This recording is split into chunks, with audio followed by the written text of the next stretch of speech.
Is my thermostat broken? Or is my furnace broken?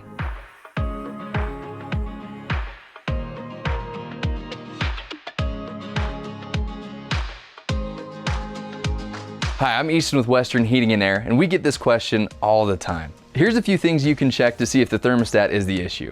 1, do you have a display and is it showing anything? If it's not, does your thermostat take batteries and do they need to be replaced? Is it in the right mode? Make sure on your thermostat that you have the selector on heat if you're looking for heat and cool if you're looking for cool. If the thermostat says off, you won't be getting either. If we've ruled out the thermostat at this point, it's time to move down to the furnace, and there's a few things we can check to see if it's working properly. The first thing I want to check is power. There's a little on-off switch next to the furnace. Make sure that it's in the on position. 2, make sure the gas valve is in the right orientation. 3, are there any flashing lights coming from the furnace that could be indicating an issue? If you do see blinking lights, make sure to take a video so when the technician arrives, he knows what to look for. If none of these tips have helped resolve the issue, it's time to bring a technician in. Give us a call and we'd be more than happy to restore the comfort in your home.